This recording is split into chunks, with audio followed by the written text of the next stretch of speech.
Job chapter 1.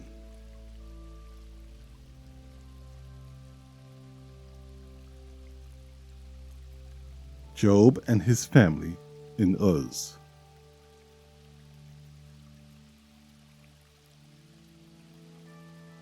There was a man in the land of Uz, whose name was Job, and that man was blameless and upright, and one who feared God and shunned evil. And 7 sons and 3 daughters were born to him. Also, his possessions were 7,000 sheep, 3,000 camels, 500 yoke of oxen, 500 female donkeys, and a very large household, so that this man was the greatest of all the people of the East. And his sons would go and feast in their houses, each on his appointed day, and would send and invite their 3 sisters to eat and drink with them. So it was, when the days of feasting had run their course, that Job would send and sanctify them, and he would rise early in the morning, and offer burnt offerings according to the number of them all. For Job said, "It may be that my sons have sinned, and cursed God in their hearts." Thus Job did regularly.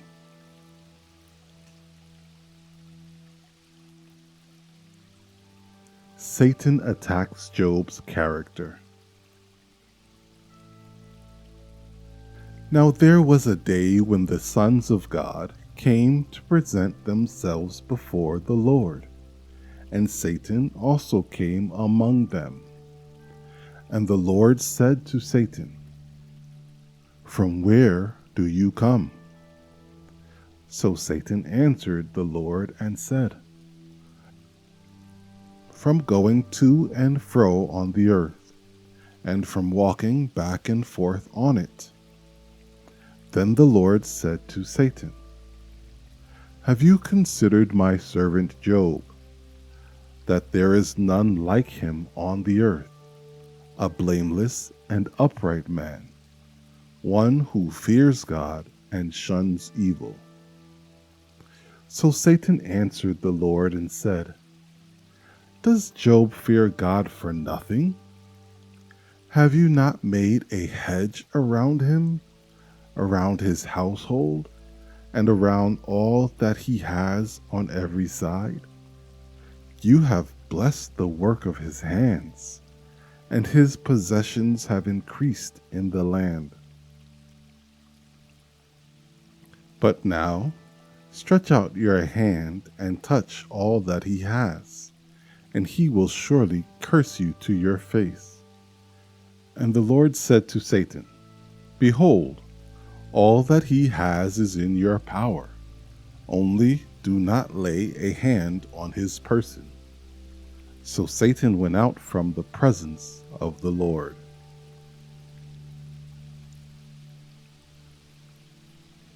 Job loses his property and children. Now there was a day when his sons and daughters were eating and drinking wine in their oldest brother's house. And a messenger came to Job and said, "The oxen were plowing, and the donkeys feeding beside them, when the Sabeans raided them and took them away. Indeed, they have killed the servants with the edge of the sword, and I alone have escaped to tell you." While he was still speaking, another also came and said, "The fire of God fell from heaven and burned up the sheep and the servants and consumed them, and I alone have escaped to tell you." While he was still speaking, another also came and said, "The Chaldeans formed 3 bands, raided the camels, and took them away, yes, and killed the servants with the edge of the sword, and I alone have escaped to tell you." While he was still speaking, another also came and said, "Your sons and daughters were eating and drinking wine in their oldest brother's house, and suddenly a great wind came from across the wilderness and struck the 4 corners of the house, and it fell on the young people, and they are dead. And I alone have escaped to tell you." Then Job arose, tore his robe, and shaved his head, and fell to the ground and worshipped. And he said, "Naked I came from my mother's womb, and naked shall I return there. The Lord gave, and the Lord has taken away. Blessed be the name of the Lord."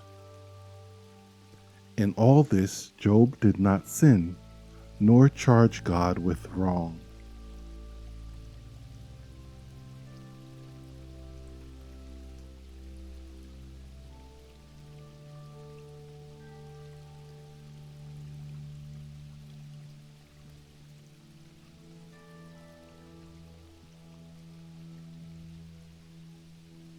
Job chapter 2.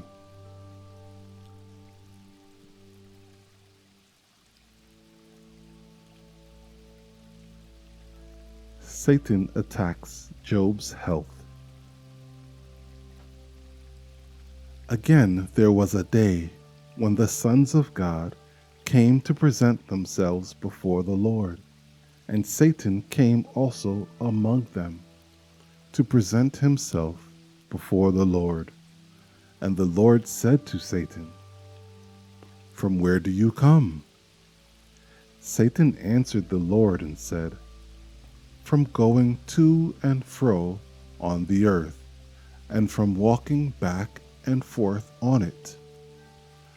Then the Lord said to Satan, "Have you considered my servant Job, that there is none like him on the earth, a blameless and upright man, one who fears God and shuns evil, and still he holds fast to his integrity, although you incited me against him, to destroy him without cause."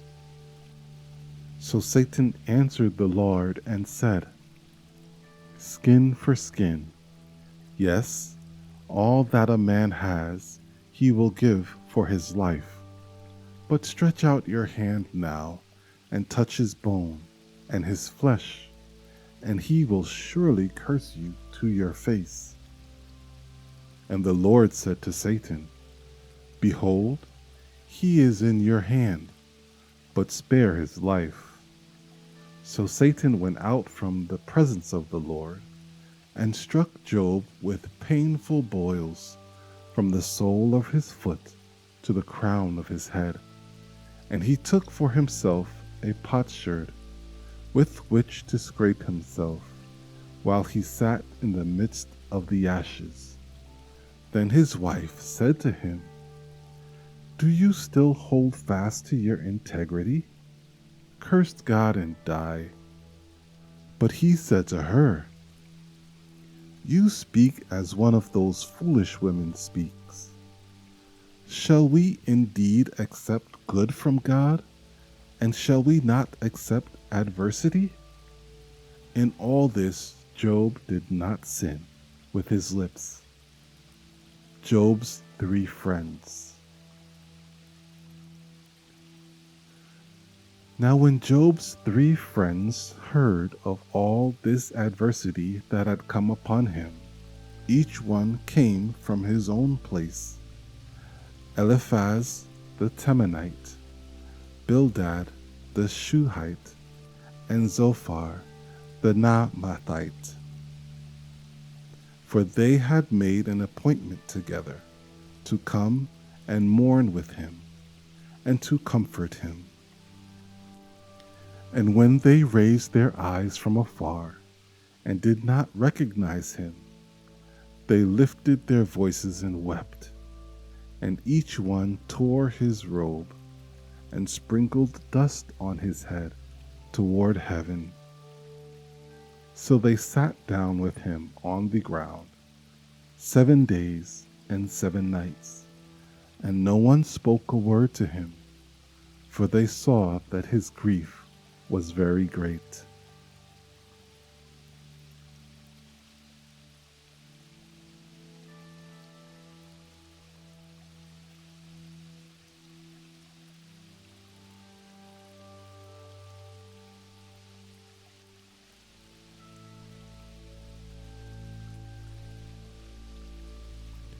Job chapter 3.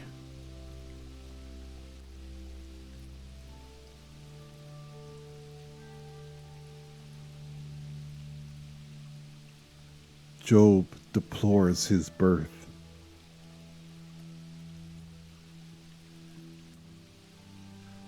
After this, Job opened his mouth and cursed the day of his birth. And Job spoke and said, May the day perish on which I was born, and the night in which it was said, A male child is conceived. May that day be darkness. May God above not seek it, nor the light shine upon it. May darkness and the shadow of death claim it. May a cloud settle on it. May the blackness of day terrify it. As for that night, may darkness seize it. May it not rejoice among the days of the year. May it not come into the number of the months. Oh, may that night be barren. May no joyful shout come into it.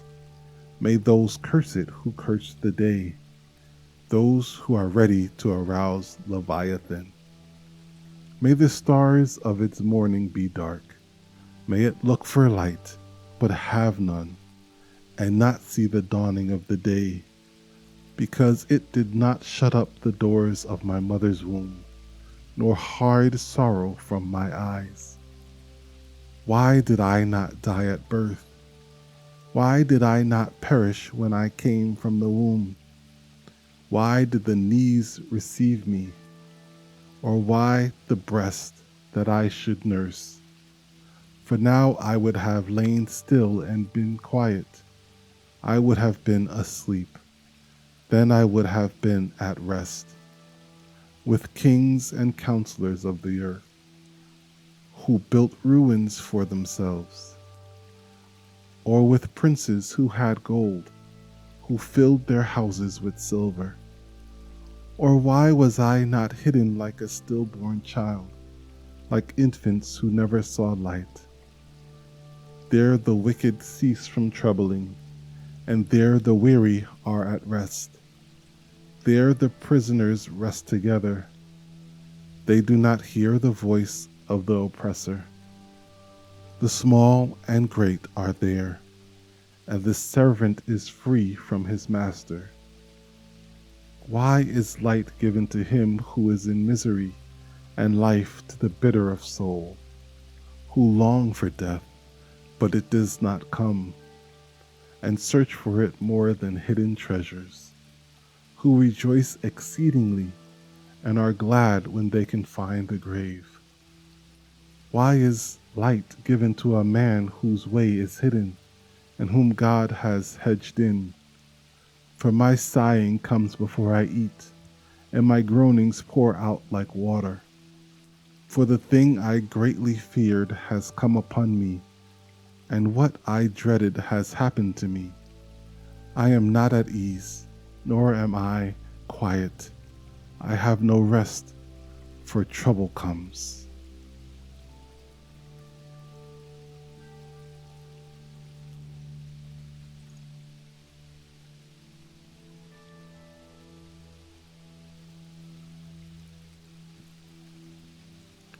Job chapter 4.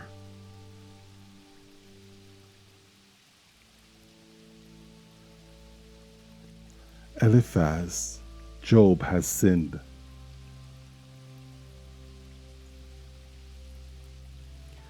Then Eliphaz the Temanite answered and said, If one attempts a word with you, will you become weary? But who can withhold himself from speaking? Surely you have instructed many, and you have strengthened weak hands.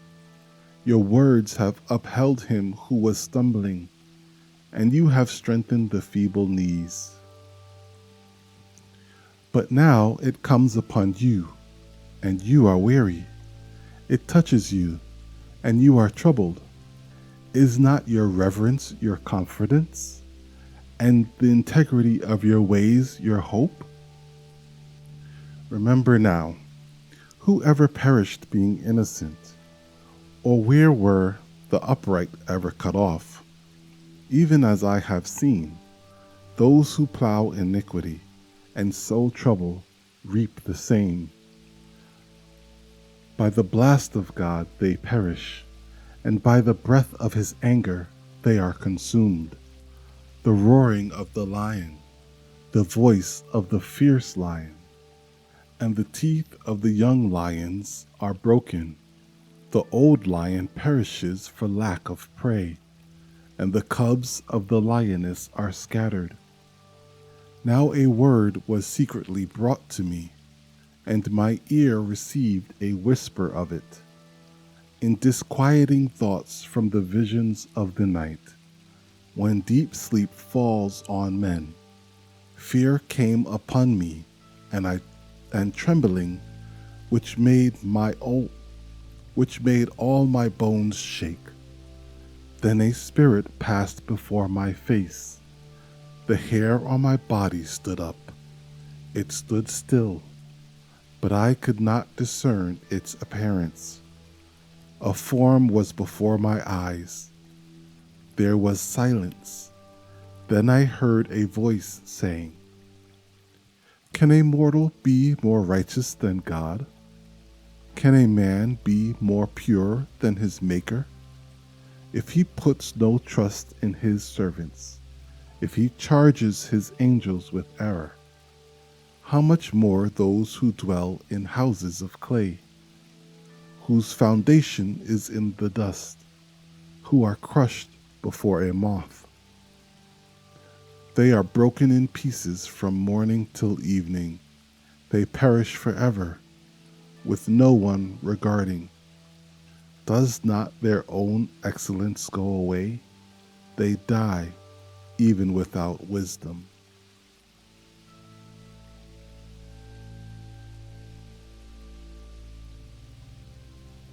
Job chapter 5.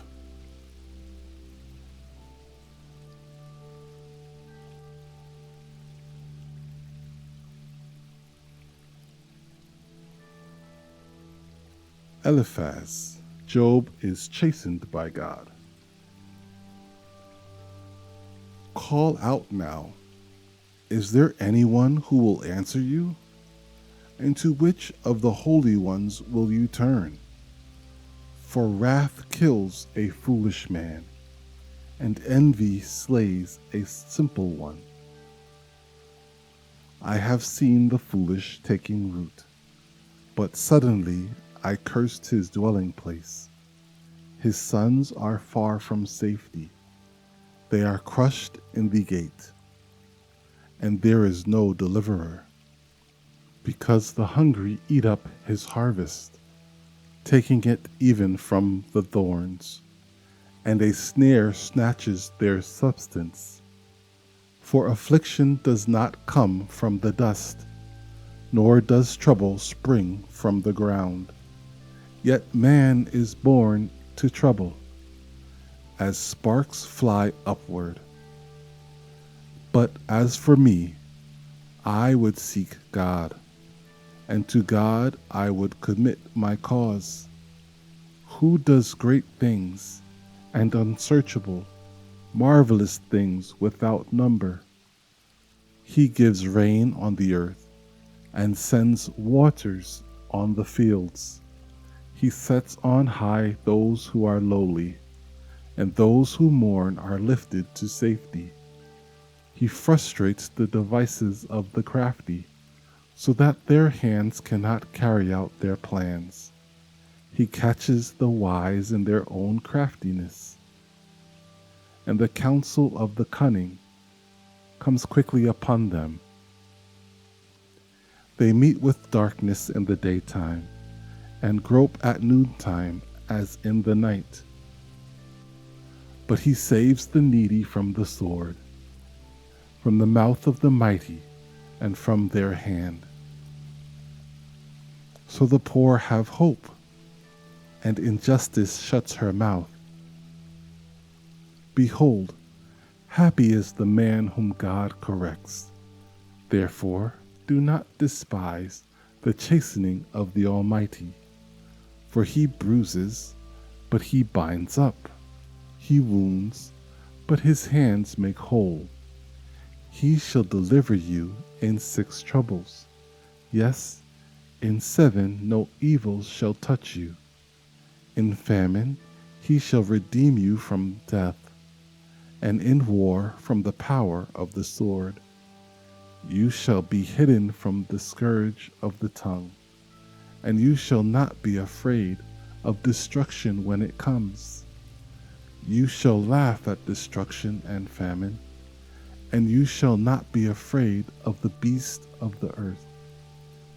For you shall have a covenant with the stones of the field, and the beasts of the field shall be at peace with you.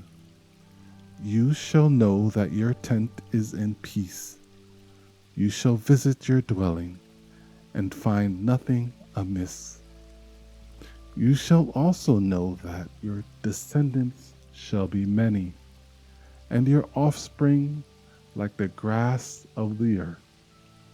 You shall come to the grave at a full age, as a sheaf of grain ripens in its season. Behold, this we have searched out. It is true. Hear it, and know for yourself.